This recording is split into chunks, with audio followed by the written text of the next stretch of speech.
ChatGPT से सवाल किया, कुरान पाक और दीगर मज़ाहिब की मजहबी किताबों के दरमियान बुनियादी फ़र्क क्या है। यहूदियों की तौरेत है, इंजील है, वेद और गीता के बारे में हिंदुओं का अकीदा ये नहीं है कि अल्लाह की तरफ से नाजिल हुआ, बल्कि इनके बुजुर्गों की तरफ से लिखी हुई किताब है। कोई भी किताब मुकम्मल कानूनी व माशरती निज़ाम पेश नहीं करती।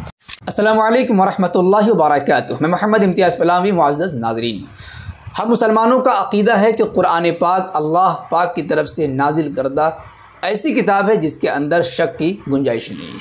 किताबुन ला रैब फीह। कुरान पाक एक मुकम्मल निज़ाम हयात है।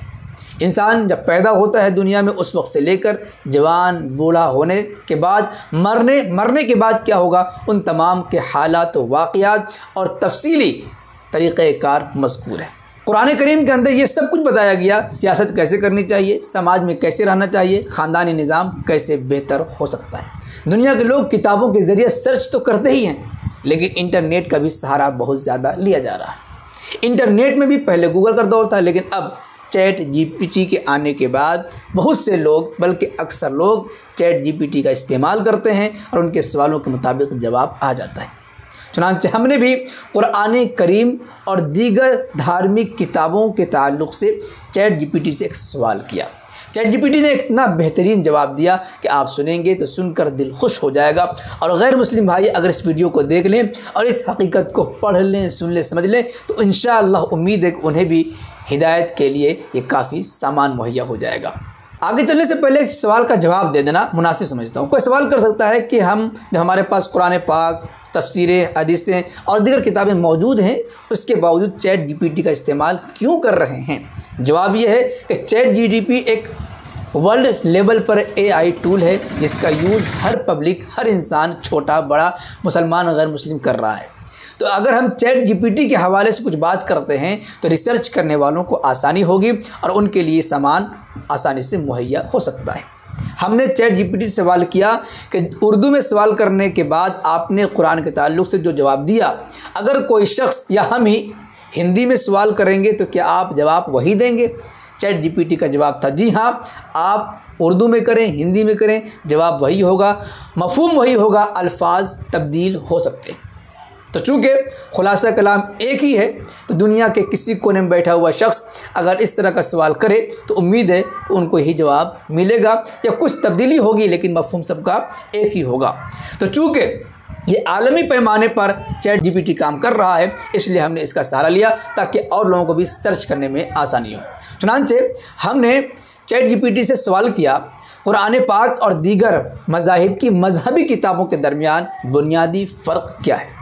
जवाब मिला, कुरान पाक और दीगर मज़ाहिब की मजहबी किताबें दूसरे धर्म की धार्मिक पुस्तक के दरमियान कुछ बुनियादी और ख़ास फ़र्क, यानी बेसिक जो डिफरेंस है वो ये है। नंबर 1, नुज़ूल और हिफाजत का फ़र्क।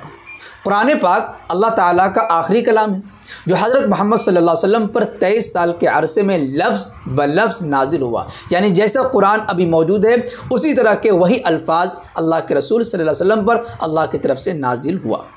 उसकी हिफाजत की ज़िम्मेदारी अल्लाह ने ख़ुद ली है। चुनांचे सूरतुल हज आयत नंबर 9 में अल्लाह पाक ने इरशाद फरमाया, चुनांचे कुरान पाक में फरमाया गया, औज़ु बिल्लाहि मिनश शैतानिर रजीम, बिस्मिल्लाहिर रहमानिर रहीम, इन्ना नहनु नज़्ज़लना ज़िक्रा व इन्ना लहु लहाफ़िज़ून। सूरतुल हज्र आयत नंबर 9। तर्जुमा, बेशक हमने ही ये कुरान नाजिल किया है और हम ही इसकी हिफाजत करने वाले हैं। आज तक एक ज़बर ज़ेर भी तब्दील नहीं हुई है। दीगर किताबों को देख लेते हैं, जैसे तौरेत मूसा अलैहिस्सलाम पर नाजिल हुई, जिसके फॉलोवर अपने आप को यहूदी कहते हैं। इंजील क्रिश्चियन मानते हैं। असल में अल्लाह की तरफ से नाजिल की गई थी, मगर वक्त के साथ तहरीफ यानी कि चेंजिंग होती गई, मिलावट का शिकार होती गई। आज जो किताबें मौजूद हैं, तौरेत हो, इंजील हो, यानी कि बाइबल वगैरह, वो असली सूरत में महफूज नहीं। वेद, गीता जो हिंदुओं की धार्मिक पुस्तकें हैं, उनको इल्हामी किताब नहीं माना जाता, बल्कि ये बुज़ुर्गों के अक़वाल या तजुर्बात हैं। जिस तरीके से हम कहते हैं कि कुरान पाक को अल्लाह ने नाजिल किया, इस तरीके से वेद और गीता के बारे में हिंदुओं का अक़ीदा ये नहीं है कि अल्लाह की तरफ से नाजिल हुआ, बल्कि इनके बुज़ुर्गों की तरफ से लिखी हुई किताब है। नंबर 2, दूसरा फ़र्क क्या है? मुकम्मल ज़ाब्ता हयात। कुरान पाक सिर्फ मजहबी इबादत नमाज रोज़ा हज ज़कात तक ही महदूद नहीं, बल्कि ज़िंदगी के हर पहलू, चाहे माशरत हो यानी सामाजिक मसाइल, सियासत यानी पॉलिटिकल, मईशत यानी बिजनेस कारोबार, अखलाकियात यानी कि मोरालिटी, अदल इंसाफ, जंग, अमन, वार, हर एक के लिए रहनुमाई फराहम करता है।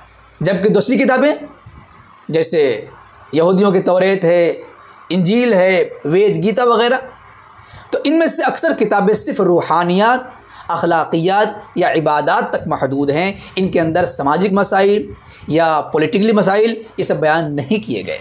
कोई भी किताब मुकम्मल कानूनी व माशरती निज़ाम पेश नहीं करती। ये हम नहीं, ये चैट जीपीटी का जवाब है।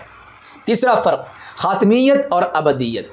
कुरान पाक ये आखिरी आसमानी किताब है। हज़रत मोहम्मद सल्लल्लाहु अलैहि वसल्लम आखिरी नबी हैं। इसके बाद न कोई नबी आएगा न किताब। क़यामत तक के लिए राह हिदायत है। हमारे नबी भी आखिरी और अल्लाह की तरफ से उतरने वाली किताबों में कुरान पाक भी आखिरी किताब है। जबकि दीगर किताबों को देखें, जैसे तौरेत है तो तौरेत के बाद ज़बूर आई, ज़बूर के बाद इंजील आई, इंजील के बाद कुरान पाक। लेकिन कुरान पाक के बाद कोई आसमानी किताब नहीं है। इसलिए तौरेत, ज़बूर, इंजील ये हिदायत की किताबें थीं, लेकिन आखिरी किताबें नहीं थीं, बल्कि वह आर्ज़ी तौर पर थी जो कुरान पाक के नाजिल होने के बाद मनसूख हो चुकी। चौथा फ़र्क, वही की असल ज़बान कुरान पाक। कुरान पाक मुकम्मल कुरान अरबी ज़बान में नाजिल हुआ। अरबी आज भी ज़िंदा और महफूज ज़बान है, इसलिए कुरान की असल फसाहत व बलागत बाकी है। दीगर किताबों को देखें, अक्सर की असल ज़बानें गुम हो चुकी हैं या तब्दील हो चुकी हैं। तौरात इब्रानी में, इंजील आरामी या यूनानी में थी, मगर आज की ज़बानें मुख्तलिफ़ हैं। आज शायद अंग्रेज़ी में ट्रांसलेट कर दिया गया बाइबल को। पाँचवा फ़र्क, साइंसी व अक़ली दलाइल। कुरान पाक, कुरान में साइंस, अक़ल और फितरत के मुताबिक बातें मिलती हैं जो आज के साइंसी दौर में भी सच साबित हो रही हैं। कुरान पाक ने तकरीबन 1500 साल पहले जो बातें कही थी, साइंस भी आज उन्हीं चीज़ों को साबित कर रहा है। ये साइंस से जो बातें साबित हो रही हैं, कुरान पाक ने 1500 साल पहले वही बातें कही हैं। दीगर किताबों को देखें तो बाज़ किताबों में ऐसे बयानात पाए जाते हैं जो मौजूदा साइंसी हकीकत से बिल्कुल मुतसादिम है, यानी टकराती हैं। जैसे इंजील में ज़मीन को चिपटा माना गया है वगैरह ज़ालिक। नतीजा क्या निकला? खुलासा कलाम क्या निकला? खुलासा कलाम ये निकला कि कुरान पाक सिर्फ़ एक मजहबी किताब नहीं, बल्कि अल्लाह का महफूज, मुकम्मल और जामे पैगाम है जो क़यामत तक के लिए इंसानियत की हिदायत, फलाह और निजात का ज़रिया है। दीगर किताबें अगरचे असल में अल्लाह की तरफ से नाजिल हुई थी, मगर वो वक्त के साथ अपनी असल शक्ल खो चुकी हैं और उनमें मुकम्मल ज़ाब्ते हयात भी नहीं मिलता। तो दोस्तों, कुरान पाक के ताल्लुक़ से इतना नॉलेजेबल वीडियो आपकी खिदमत में पेश किया गया। उम्मीद है कि इससे काफ़ी कुछ सीखने को मिला होगा। वही सिलसिले में आपको कुछ कहना चाहेंगे, कमेंट बॉक्स में ज़रूर लिखें। वीडियो को पसंद आने पर लाइक करें और खूब शेयर करें, ताकि दूसरे भाइयों तक ये अच्छा और सच्चा पैगाम मैसेज पहुंच सके और वो भी रिसर्च करके कुरान पाक के ताल्लुक़ से अपना मुस्बत यानी कि पॉजिटिव राय कायम कर सकें। शुक्रिया, जज़ाकल्लाह। अस्सलामु अलैकुम व रहमतुल्लाहि व बरकातहू।